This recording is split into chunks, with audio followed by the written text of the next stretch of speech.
Hello students. तो आज हम आपके सामने मिनी मॉक टेस्ट नंबर 15 लेकर आए हैं और इस पार्ट में फिर से हम लोग 10 क्वेश्चन डिस्कस करने वाले हैं। इससे पहले जो 14 पार्ट हम लोगों ने आपको प्रोवाइड किए हैं उसमें भी हम लोगों ने 10 क्वेश्चन हर एक पार्ट में देखे हैं। तो आज के इस पार्ट में फिर से हम लोग यानी कि पार्ट 15 में फिर से हम लोग आपके सामने यहाँ पे 10 क्वेश्चन लेकर आए हैं, जिन्हें एक एक करके आपके सामने स्क्रीन पर लाएंगे और फिर उन्हें एक एक करके सॉल्व करेंगे। ठीक है ना। चलिए शुरू करते हैं आज की अपनी क्लास को। इससे पहले जो भी बच्चे नए जुड़े हैं इस हमारे चैनल पे, वो चैनल को सब्सक्राइब करें, लाइक करें वीडियो को और शेयर करना बिल्कुल भी ना भूलें। चलिए शुरू करते हैं आज की क्लास को। तो आज का पहला क्वेश्चन मैं आपके सामने ला रहा हूँ, सभी लोग आंसर दीजिए। तो पहला क्वेश्चन आपके सामने स्क्रीन पर आ चुका है। लिखा हुआ है कि circle x square plus y square plus 10x minus 6y plus 9 is equal to 0 की एक्स अक्ष पर अंतःखंड की लंबाई क्या होगी। देखिए, हमारे पास जो सर्कल की इक्वेशन होती है वो होती है x square plus y square plus 2gx plus 2xy plus 3 equal, जिसपे जो एक्स अक्ष पे कटा अंतःखंड होता है वो होता है 2 अंडर रूट जी स्क्वायर माइनस, ठीक है ना। एक्स अक्ष पर एक्स एक्सिस पे जो अंतःखंड की लेंथ होती है वो होती है 2 अंडर रूट जी स्क्वायर माइनस, ठीक है ना। और अगर हम वाई अक्ष पे निकालना चाहें वो होती है 2 under root x square minus, ठीक है ना। फिलहाल हमसे एक्स अक्ष की लेंथ पूछ रही है। अगर हम कंपेयर कराएं इसको तो हमें एक्स अक्ष की लेंथ निकालनी है, तो 2g की वैल्यू देखिए कितनी आ जाएगी, x square plus y square plus 10x। ये जो 2g है वो आपको 10 दिया है, तो g का मान 5 आ जाएगा। g का मान कितना आ जाएगा, 5। 5 का स्क्वायर 25 और माइनस का c आपको 9 दिया है। 25 माइनस 9 16 आएगा, 16 का स्क्वायर रूट 4 आ जाएगा, 4 दूनी 8। 8 यूनिट जो है वो आपकी लेंथ हो जाएगी एक्स अक्ष पे कटे अंतःखंड। इस क्वेश्चन का जो आंसर होगा वो ऑप्शन नंबर डी करेक्ट होगा, 8 यूनिट। नेक्स्ट बनाइए। नेक्स्ट क्वेश्चन देखिए, लिखा हुआ है कि वक्र 16x square plus 25y square plus 400 की नाभियां क्या होंगी। अच्छा क्वेश्चन है। देखिए, आपके सामने दीर्घवृत्त दिया हुआ है, तो इक्वेशन जो है वो दीर्घवृत्त की है आपको, लेकिन अगर आप इसे 400 से डिवाइड कर देते हैं तो आपको मिलेगा एक्स स्क्वायर अपॉन, जैसे 400 से डिवाइड होगा ये आ जाएगा आपका 25 और यहाँ आ जाएगा y square upon 60 equal to 1। देखिए, यहाँ पर अगर आप कंपेयर कराते हैं तो x square upon a square plus y square upon b square से कंपेयर कराइए बराबर 1। अगर ए बड़ा होता है बी से तो नाभियां होती हैं प्लस माइनस ए ई कॉमा जीरो, होती है प्लस माइनस ए कॉमा जीरो, और यहाँ पे ए बड़ा है बी से, ठीक है ना। सबसे पहले आपको ई निकालना पड़ेगा। ई निकालने के लिए हम लोग क्या करते हैं, दोनों का अंतर लेते हैं 9 और बड़ा वाला नंबर डिवाइड करके ये आपको 3/5 मिलेगा। और प्लस माइनस ए, तो ए की वैल्यू आप देखें तो यहाँ पे 5 दी गई है, की वैल्यू 3/5 होगी। सॉल्व करेंगे 5 से 5 कट जाएगा तो आ जाएगा प्लस माइनस 3, कैसे हो जाएगा आपका, इधर लिख देता हूँ मैं, प्लस माइनस 3 प्लस माइनस 3,0 इसका राइट आंसर है, that is option number, answer इसका एक है। चलिए आगे देखते हैं। नेक्स्ट क्वेश्चन देखिए, लिखा हुआ है कि sine inverse root 5 sine inverse 1/√5 plus cot inverse √3 की वैल्यू क्या होगी। ऑप्शन है 5/6, 5/4, 5/3, 5/। देखिए कैसे करेंगे। देखिए ये साइन दिया गया है, ठीक है ना। इसको हम क्या कर लेते हैं, ये लिखा है ना साइन इनवर्स 1/√5, और ये जो कॉट लिखा है इसको तो मैं तुरंत ही 10 में चेंज कर लूंगा 1/3। इसको मैं चेंज कर लेता हूँ 10 में, क्योंकि ये साइन में है, 10 का फॉर्मूला ज्यादा आसान होता है लगाना। ट्रायंगल ड्रॉ करेंगे, ये आपकी √5 होगी, ये आपकी 1 होगी, ये आपको 2 मिल जाएगी। तो अगर आप इसके लिए 10 निकालते हैं, ये आ जाएगा 10 इनवर्स 1/2 प्लस 10 इनवर्स 1/3। इसका मान निकालेंगे आपको 5/4 मिल जाएगा। बाकी आप अगर सॉल्व करना चाहें तो फॉर्मूला होता था 10 inverse x plus y, 1 minus x by y, 1 minus x y, तो टेन इनवर्स 5/6 अपॉन 5/6 ये कट जाएगा, टेन इनवर्स 1 5/4 इस क्वेश्चन का राइट आंसर होगा। इस ऑप्शन में दिया गया है ऑप्शन नंबर, इस क्वेश्चन का आंसर बी आंसर आपका राइट आंसर होगा। चलिए आगे बढ़ते हैं। कहा गया है इनमें से कौन सा संबंध जो है वो आपका सही लिखा, चलिए देखते हैं। जो पहला संबंध लिखा है वो लिखा है एडजॉइंट, सॉरी AB का डैश, तो सबसे पहली चीज तो ये गलत लिखा है। AB का जो होल डैश होता है, होल डैश का मतलब ट्रांसपोज होता है, ठीक है ना, ये होता है आपका C की पावर T पावर T, तो इसमें सही संबंध हमें B लग रहा है, ये तो गलत है। और इसके बाद जो D लिखा है ये भी गलत है, ठीक है ना, क्योंकि ये कंडीशन ट्रू होती है और उसके साथ साथ जो ऑप्शन नंबर D लिखा है AB का इनवर्स, ये भी आपका इसी तरीके से होता है B इनवर्स A इनवर्स। और जो तीसरा लिखा है वो इस तरीके से होता है A inverse is equal to adjoint type A upon determinant A, ठीक है ना। तो इस तरीके से देखा जाए तो केवल ऑप्शन नंबर बी ही ऐसा है जो सही है, बाकी स्टेटमेंट ये सही लिखे हैं वो गलत है, तो आंसर नंबर बी होगा। चलिए आगे बढ़ते हैं। अगला क्वेश्चन आपके सामने लिखा हुआ है कि यदि 1 प्लस एक्स की पावर 15 के प्रसार में 2r प्लस 3 और r माइनस 1 पद के जो गुणांक है कॉफिशिएंट्स हैं वो इक्वल है, तो r का मान क्या होगा। तो देखिएगा, अगर हम बात करें 1 प्लस एक्स की पावर 15 के प्रसार में, तो लिखा हुआ है 1 प्लस एक्स की पावर 15 के प्रसार में 2r प्लस 3 पद का coefficient, coefficient of 2r plus 3 पद, तो 2r प्लस 3 टर्म निकालेंगे आप, तो उसके लिए कॉफिशिएंट देखिए, कॉफिशिएंट बाइनोमियल में वही होते हैं NC3 NC2 NC4, लेकिन अगर मैं 2r प्लस 3वां पद का कॉफिशिएंट निकालूं तो आएगा 15 2r प्लस 2, ना रहेगा 2r प्लस 2, क्योंकि जो यहाँ पे r लिखा जाता है वो हमेशा पद से कम रहता है, n तो हमारा यही आएगा, लेकिन यहाँ पर जो वैल्यू लिखी जाएगी वो पद के मान से कम होगी। अगर पद 5वां है तो 4 लिखेंगे, चौथा है तो 3 लिखेंगे, यहाँ पे 2r प्लस 3 है तो 2r प्लस 2, r माइनस 1 है r माइनस 2, ये कोफिशिएंट दोनों इक्वल है, ठीक है ना। अब आपने शायद पढ़ा हो, नहीं पढ़ा तो आप समझ लीजिए कि NCX बराबर अगर NCY है तो x बराबर या तो y होगा या तो फिर x प्लस वाई बराबर n होगा, ठीक है ना। तो मैं यहाँ पे सेकेंड वाली कंडीशन लगाऊं तो 15 बराबर आ जाएगा 2r plus 2 plus r minus 2, क्योंकि अगर पहली कंडीशन लगाएंगे तो r का मान माइनस में आ जाएगा जो पॉसिबल नहीं है, तो 2 से 2 कट जाएगा, यहाँ आ जाएगा 3r इज इक्वल टू 5, यही r का मान है, r का मान आपका हो जाएगा 5 यानी कि ए ऑप्शन, ठीक है ना, तो आंसर इसका ए करें।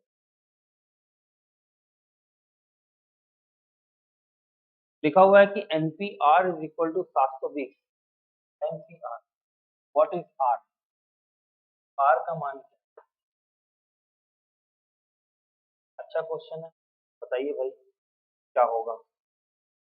NPR is equal to 720 NCR, देखिए आप सभी ने NCR का फॉर्मूला पढ़ा था, क्या होता था, NCR बराबर आपका होता था factorial n upon factorial r n minus r, ठीक है ना, जबकि NPR का जो फॉर्मूला था वो था factorial n upon n minus, इतने की जगह मैं ये लिख सकता हूँ, यहाँ आ जाएगा फैक्टोरियल r का मल्टीप्लाई हो जाएगा NCR इक्वल टू, अगर मैं वहां से कंपेयर कराऊं तो आप देखेंगे NPR की जगह NPR है, NCR की जगह NCR है, लेकिन फैक्टोरियल R जहाँ लिखा है वहां पे 720 लिखा है, तो हम ये कह सकते हैं कि फैक्टोरियल R की वैल्यू 720, इस 720 को मैं फैक्टोरियल 6 तो यहाँ से कंपेयर कराएंगे तो R का मान आपको 6, बस यही इस क्वेश्चन का right answer option number A.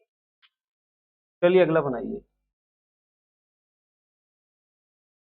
अगला क्वेश्चन आपके सामने लिखा हुआ है कि समीकरण इतने इतने के हलों की संख्या क्या होगी, यानी कि इनके जो सॉल्यूशंस होंगे वो कितने, कितने सॉल्यूशंस होंगे। देखिए लिखा हुआ है एक्स स्क्वायर माइनस का 5 मॉड एक्स प्लस 6 बराबर 0 के हलों की संख्या, यानी कि इसके टोटल कितने सोल्यूशन हैं। तो आप ये मानिए ही नहीं कि यहाँ पे मॉड लिखा, देखिए यहाँ पे कहीं कहीं आपको एक्स स्क्वायर लिखा मिलेगा, यहाँ पे कहीं कहीं आपको एक्स स्क्वायर लिखा मिलेगा इस जगह पे, तो कई जगह तो यहाँ पे मॉड एक्स स्क्वायर लिखा होगा। दोनों में कंफ्यूज नहीं होना, दोनों का मतलब सेम ही है, ठीक है ना। आप इसकी नॉर्मली फैक्टर करिए, अगर यहाँ मॉड वगैरह न लिखा होता तो इसके मैं दो मान निकालता, एक निकालता मॉड एक्स टू और एक निकालता मॉड एक्स थ्री, ठीक है ना, निकालते ना। अब ये बताइए यहाँ पर एक्स की जगह हम क्या क्या रख सकते हैं, हम प्लस 2 भी रख सकते हैं, माइनस 2 भी रख सकते हैं, दोनों में ही वैल्यू हमें 2 मिलेगी, ठीक है। ऐसे ही हम यहाँ पर क्या रख सकते हैं, कैसे यहाँ पे हम प्लस का 3 भी रख सकते हैं, माइनस का 3 भी। आप देख रहे हैं कि इस इक्वेशन की जो हलों की संख्या है वो 4 है, या तो प्लस 3 या तो माइनस 3, उसमें भी सोल्यूशन है, और प्लस 2 माइनस 2 दोनों में ही सोल्यूशन है। इसका मतलब है ओवरऑल इसके फैक्टर्स जो बनेंगे, उसके जो हल बनेंगे, जो सोल्यूशन बनेंगे, दैट इज 4। तो आंसर इसका ए करेक्ट है। आगे बढ़ते हैं। अगला क्वेश्चन लिखा हुआ है कि आई की पावर माइनस का 1/3 का मान क्या होगा। ये भी अच्छा क्वेश्चन है। देखिए आई की पावर माइनस 1/3 की वैल्यू कैसे निकालेंगे हम, ठीक है। सभी को पता होगा माइनस आई की पावर 1/3, ठीक है।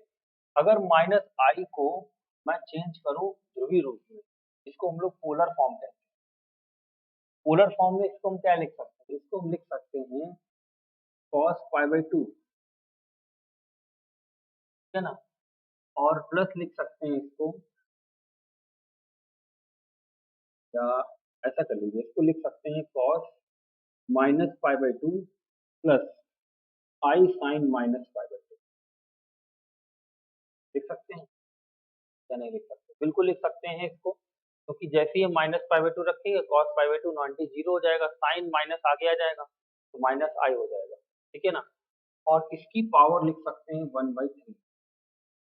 अब आपने एक फॉर्मूला पढ़ा होगा, यानी कि डे मोइर थ्योरम, जो होती थी कि बेटा अगर कहीं भी cos n थीटा लिखा है प्लस आई साइन n थीटा लिखा है और उसकी पावर n है, तो हम इसको लिख सकते हैं cos थीटा प्लस आई साइन थीटा लिखा है, इसको हम लिख सकते हैं cos n थीटा प्लस आई साइन n थीटा। मतलब इस n का मल्टीप्लिकेशन इस थीटा के साथ में हो जाता था, आप इतना समझ, ठीक है ना। तो वही चीज हम लोग यहाँ पे करने वाले हैं। हम लोग क्या करेंगे, इस 1/3 का जैसे ही यहाँ मल्टीप्लाई कराएंगे, ये आपका कुछ यूं तरह इस तरह से आ जाएगा, cos π/6, क्योंकि माइनस बाहर आएगा कोई मतलब नहीं है, यहाँ माइनस बाहर आ जाएगा और आई साइन π/6, cos π/6 यानी cos 30 की वैल्यू √3/2 होती है, sin 30 की वैल्यू 1/2 होती है, तो आ जाएगा √3 माइनस i/2, ये इसका आंसर होगा, √3 माइनस i/2, ये इस क्वेश्चन का आंसर हो जाएगा। कहाँ दिया गया है ये ऑप्शन में, ऑप्शन नंबर डी में, तो ऑप्शन नंबर डी करेक्ट है, ठीक है ना। चलिए आगे बढ़ते हैं। अगला क्वेश्चन देखिए, लिखा हुआ है कि 9 माइनस 3 प्लस 1 माइनस 1/3 के अनंत पदों का योगफल क्या है। अगर आप इस सीरीज को देखें तो ये एक्चुअल में जी की सीरीज दी गई है, इसे हम लोग कहते हैं गुणोत्तर श्रेणी। तो हमें गुणोत्तर श्रेणी के पदों का योगफल निकालना है, ठीक है ना, वो भी अनंत पदों का। तो गुणोत्तर श्रेणी के अनंत पदों का योग होता है आपका a/1 माइनस r, जहाँ पे r का मान 1 से छोटा होना चाहिए। तो आपको सीरीज दी गई है 9 माइनस 1/3, सॉरी 9 माइनस 3, ठीक है ना, प्लस 1 और माइनस का 1/3 और plus dot dot dot infinite तक। तो देखिए इस सीरीज में डिवाइड करने पर आपको माइनस 1/3 मिल रहा है और यही आपका r हो जाएगा। तो अगर मैं इनफाइनाइट टर्म्स का योगफल निकालूं तो यानी कि 9/1 माइनस r 1/3, तो यहाँ आ जाएगा 4/3, इससे ये मल्टीप्लाई हो जाएगा ऊपर, तो आपका 27/4 ये इस क्वेश्चन का आंसर है, सी ऑप्शन। ओके, चलिए आगे बढ़ते हैं। तो 27 लिखा है भैया, 24 नहीं है, ठीक है ना, 27 है। चलिए आगे बढ़ते हैं। अगला क्वेश्चन देखिए, आपका मैट्रिक्स से लिखा हुआ है कि आव्यूह इतने इतने को का गुणनफल कितना है, मतलब मल्टीप्लिकेटिव इनवर्स कितना है, ये आपको बताना है। तो चलिए देखते हैं कैसे निकाल सकते हैं हम लोग मल्टीप्लिकेटिव इनवर्स।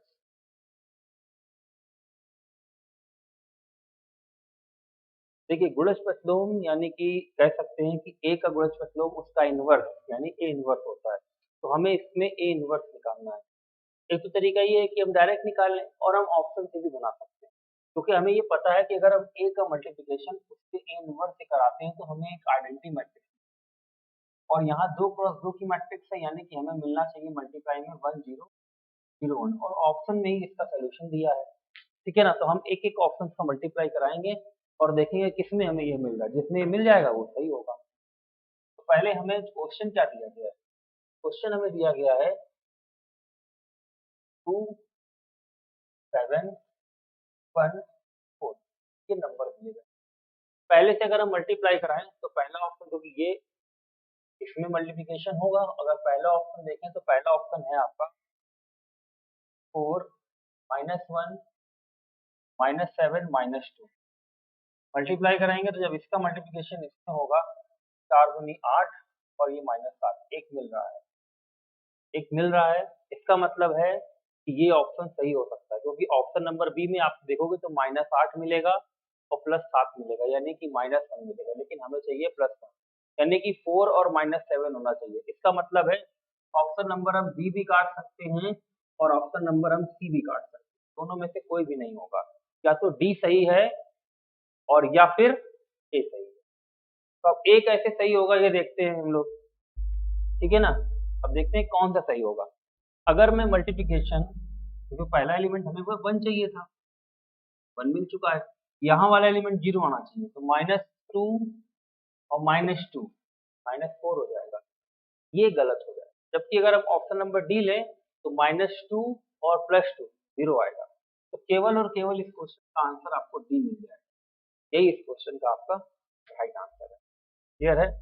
चलिए आगे बढ़ते हैं। तो ये इस क्वेश्चन का आज का अंतिम क्वेश्चन था यानी कि क्वेश्चन नंबर 10। तो आज हम लोगों ने फिर से 10 क्वेश्चन डिस्कस किए अपने मिनी मॉक नंबर 15 पे और आगे भी इसी तरीके से लेक्चर्स आपको लगातार मिलते रहेंगे जैसे कि पहले मिलते आए हैं। ठीक है ना? और इस क्लास को अब हम लोग यहीं पे एंड करने जा रहे हैं लेकिन उससे पहले कुछ चीज़ें आपको बता देते हैं कि हमारी क्लासेस आप अनअकैडमी पर भी देख सकते हैं। ठीक है ना? और वो सारी की सारी क्लासेस चाहे वो एक्स की हो या वाई की हो या नेवी कोस्ट गार्ड की हो, सारी क्लासेस मैं आपको वहाँ पे प्रोवाइड कर रहा हूँ। ठीक है ना? जो स्पेशल क्लासेस हैं उसके लिए आपको कोई भी चार्जेस नहीं देने हैं, आप free of cost app download करके बस डायरेक्टली आप आ सकते हैं वहाँ पर और हमारे बैचेस जॉइन कर सकते हैं, हमारी क्लासेस अटेंड कर सकते हैं। फॉलो कर लेंगे आप वहाँ पे, तो आप हमें नोटिफ़िकेशन भी आपको हमारी वीडियोज़ का लगातार मिलता रहेगा, ठीक है ना? तो ये आप चीज़ों को ध्यान रखना है। जो भी बच्चे प्लस कोर्स वगैरह लेना चाहते हैं अनअकैडमी पर, उनके लिए कुछ ऑफर्स हैं। चलिए मैं दिखा देता हूँ आपको। पहला ऑफर देखिए ये चल रहा है कि समय सबसे पहली चीज़ तो आपको ये पता होना चाहिए कि गर्ल्स के लिए भी अब एनडीए का फॉर्म जो है वो गर्ल्स भी भर सकती हैं इसलिए गर्ल्स के लिए भी एक एनडीए का अच्छा खासा ऑफर क्या ये फॉर्म आ गया है। इसको आप फिल कर सकते हैं और प्रिपरेशन कर सकते हैं, ठीक है ना? चाहे वो गर्ल्स हों या बॉयज़ सभी के लिए ये अच्छा होगा, ठीक है ना? और ये जो है इसकी लास्ट डेट 8 अक्टूबर है, इससे पहले ही आप इसे भर दें। अंतिम डेट का इंतज़ार बिल्कुल भी ना करें, ठीक है ना? उसके साथ-साथ जो बच्चे अनअकैडमी पर प्लस कोर्स वगैरह लेना चाहते हैं एनडीए के लिए, तो एक्सक्लूसिव ऑफर ये चल रहा है कि अगर आप 12 महीने का एनडीए का सब्सक्रिप्शन लेते हैं, तो आपको 1 साल के लिए एसएसबी भी फ्री ऑफ कॉस्ट मिलेगी। मतलब दोनों चीज़ें एक साथ और ये ऑफर आपका 30 सितंबर तक है। यानी कि आज 27 इसका मतलब है 2 या 3 दिन आपके पास शेष बचे हैं। ठीक है ना? तो बिल्कुल जल्दी ही करें आप। इसके बाद ऑफर्स ऑन प्लस चल रहा है कि मान लीजिए आप एसएसबी नहीं चाहते हैं, तो अगर आप 6 महीने का सब्सक्रिप्शन लेते हैं, फिर आपको 2 महीने का सब्सक्रिप्शन जो है वो फ्री ऑफ कॉस्ट दिया जाएगा। तो ये भी एक अच्छा ऑफर है और आप 24 महीने का लेते हैं, तो आपको 4 महीने का दिया जाएगा। ये ऑफर भी आपका 30 सितंबर तक ही अप्लाई है। ठीक है ना? और इसके साथ-साथ अलर्ट प्राइस हाइक सून कि प्राइस बहुत जल्दी यहाँ पर बढ़ने वाले हैं। इसलिए जल्दी ही आप सब्सक्राइब कर लीजिए। जिस भी के लिए आप पढ़ना चाहते हैं, जिस भी कैटेगरी के लिए, चाहे वो एनडीए की हो या air force, navy, coast guard की, ठीक है ना? तो सभी के लिए ये क्लासेस जो है वो इम्पोर्टेंट होंगी। तो अगर आपको कोई भी दिक्कत आती है प्लस कोर्स लेने में या कोई भी इश्यू आता है किस तरीके से हम अनअकैडमी ज्वाइन करते हैं या कुछ भी है, तो आप हमें कॉन्टैक्ट भी कर सकते हैं व्हाट्सएप पे 7784 06 8294804 या हमारे कॉन्टैक्ट नंबर है 82996815 पर भी कॉन्टैक्ट कर सकते हैं। ठीक है ना? तो आज के लिए यहीं तक, मिलते हैं हम लोग अपनी नेक्स्ट क्लास में। Thank you.